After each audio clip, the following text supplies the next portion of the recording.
Hi, gang, sexy.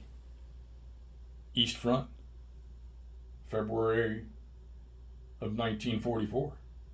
Russians are pushing here on the some German SS units that just happen to have a couple of Panther Vs, Panther 5s.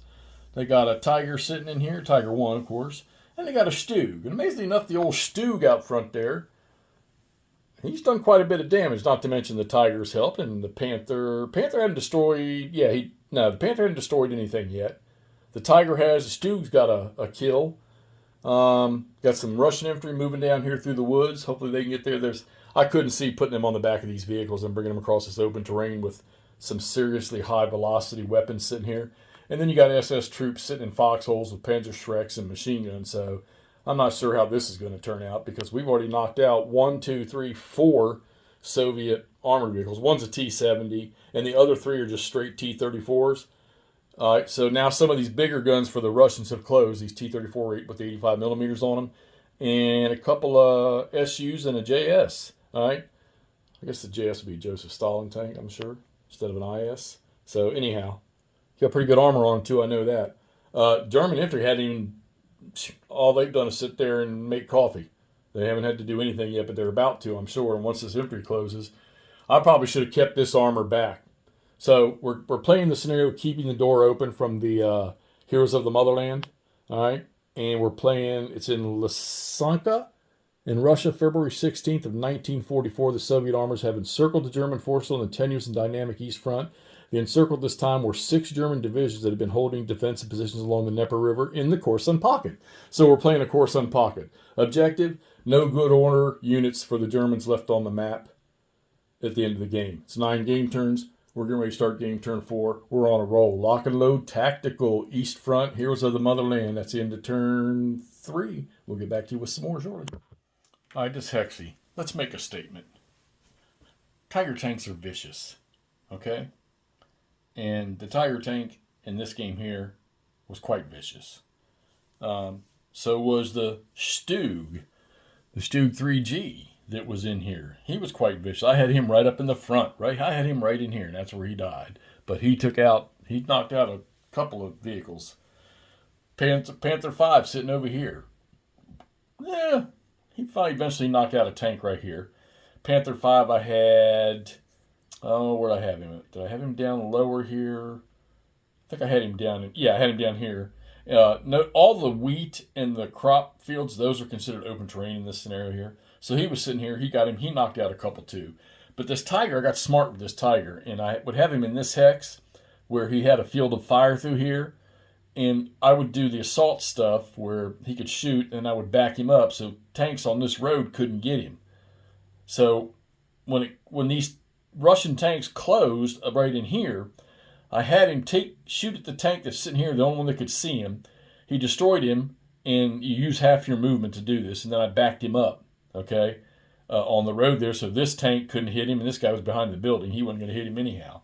So the German armor, I mean, come on, you had T-34 85s, you had a bunch of T-34s, you had a SU-152 and SU-85 and Stalin 2.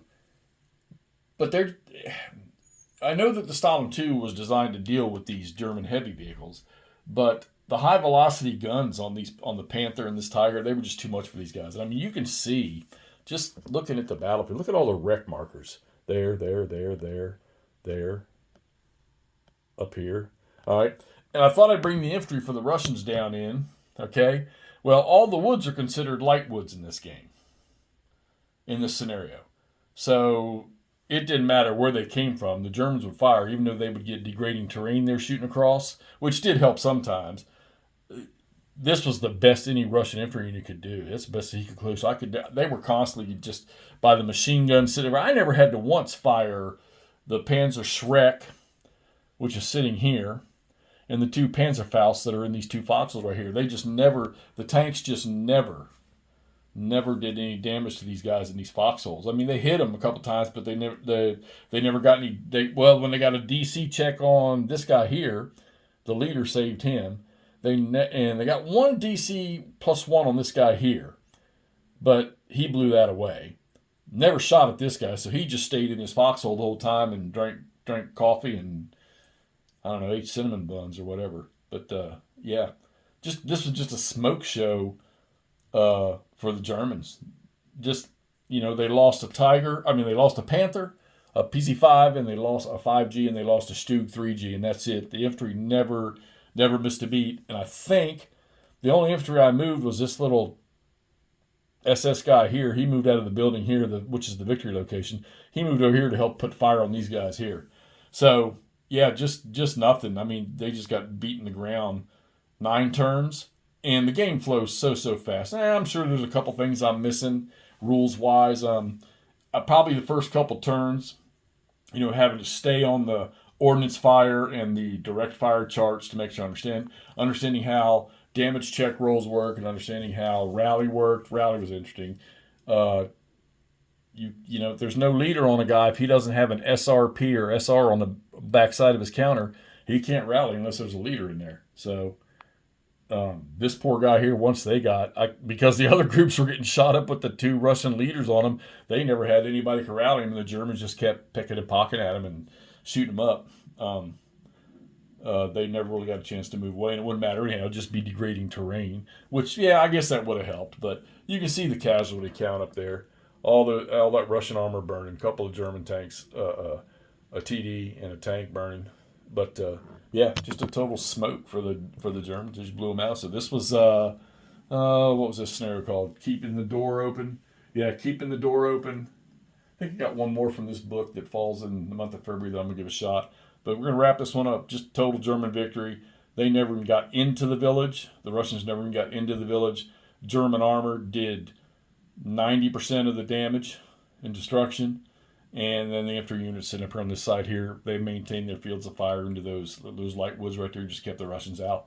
That's a wrap. Heroes of the Motherland, lock and load tactical. I've tried lock and load tactical before, but this is my first really in detail play of it. A lot of fun. Smooth system, reminiscent of some other games, but easier, I think. And of course, the rules, lock and load rules are always easiest to get to. And I didn't even try the AI rules yet on this. I'm gonna need, because my computer's in my other room, but I probably need to give it a whirl. All right, that's a wrap. German victory. See y'all soon.